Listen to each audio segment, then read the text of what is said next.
Niat hati menagih utang sebesar 5 juta rupiah, seorang pria di Brebes, Jawa Tengah justru pulang dalam keadaan tak bernyawa.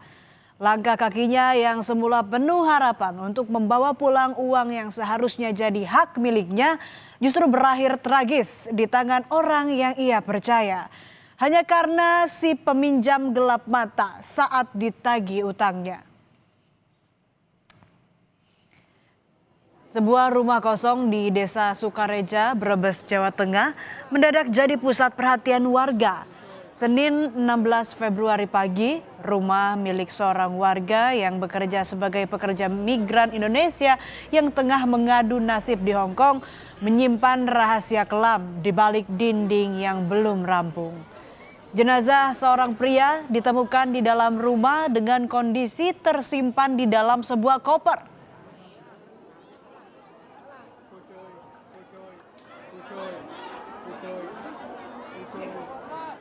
Jenazah di dalam koper ini pertama kali ditemukan oleh saudara pemilik rumah pada Senin 16 Februari pagi. Saat membersihkan ruangan depan, ia mencium bau busuk yang tidak biasa. Curiga, ia menelusuri sumber aroma hingga akhirnya menemukan sebuah koper yang tertutup pasir di salah satu sudut ruangan yang belum tuntas pengerjaannya. Koper tersebut tampak tidak tersentuh cukup lama, namun keberadaannya menimbulkan pertanyaan. Ia memberanikan diri mengecek dan menemukan jenazah seorang pria di dalamnya. Penemuan tersebut langsung dilaporkan ke kepala desa dan polisi.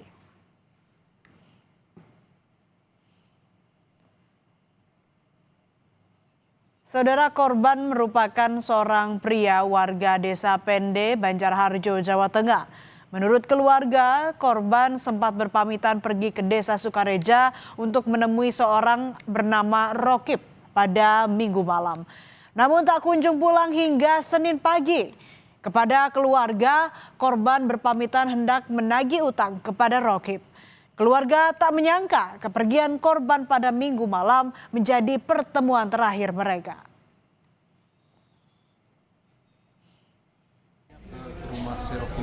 Ke rumah Rokib, rumah yang ditemukan jenazah mayat ini ya. Dia juga punya utang sih, Pak. Siapanya? Si Rokib itu. Punya utang sama bapak kamu. Saya. Oh, terus dia mau ke rumah yang dijagain sama Rokib itu.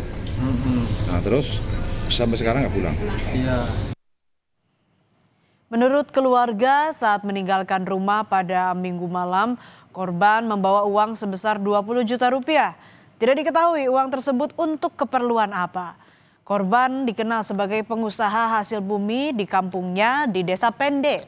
Ia juga menjabat sebagai salah satu ketua rukun warga yang dikenal sebagai sosok yang baik, sering bersosialisasi, ramah, dan tak pernah ada masalah dengan tetangga.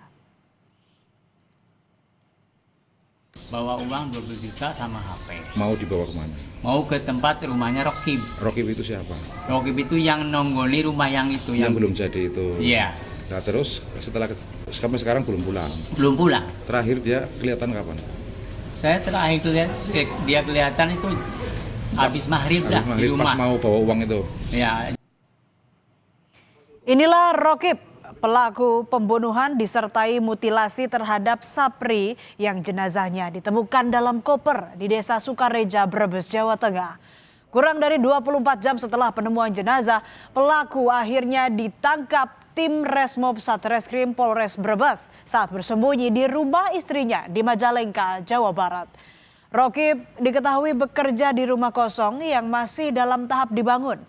Ia tinggal di rumah tersebut selama 20 hari hingga akhirnya kabur ke rumah istrinya di Majalengka, Jawa Barat.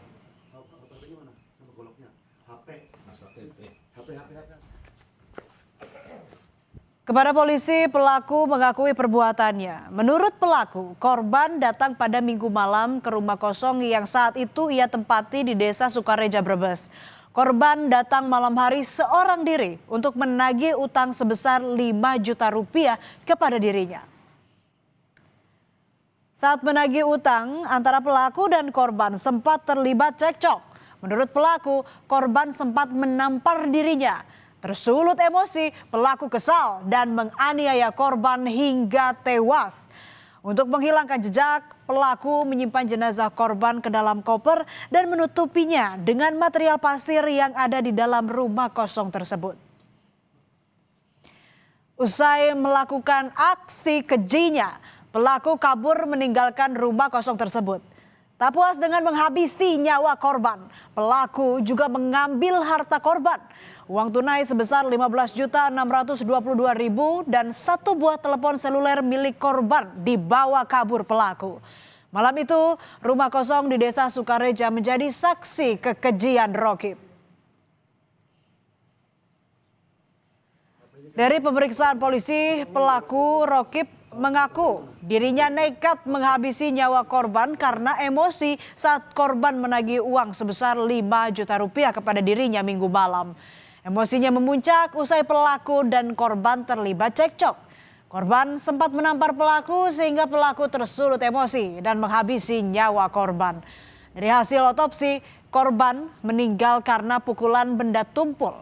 Pelaku dijerat dengan pasal berlapis, yakni pasal 479 dan 458 KUHP dengan ancaman pidana masing-masing 15 hingga 20 tahun penjara. Ini merasa kesal dan juga emosi saat ditagih hutang. Jadi pada saat ditagih hutang ini, korban memang sempat menampar pelaku sehingga tersulut emosi, kemudian pelaku ini mengambil batu yang ada di dekatnya, kemudian memukulkan ke bagian kepala, kemudian bagian dada, dan juga ke bagian tengkuk, sehingga korban meninggal dunia. Persoalan utang piutang seringkali memicu konflik. Pertemanan hingga persaudaraan seringkali berakhir karena utang piutang. Karenanya butuh kesepakatan antar kedua pihak. Munculnya permasalahan dalam penyelesaian utang piutang harusnya diselesaikan dengan kepala dingin. Jangan sampai emosi sesaat dalam penyelesaiannya malah membuat silaturahmi terputus, apalagi bisa berakibat hilangnya nyawa.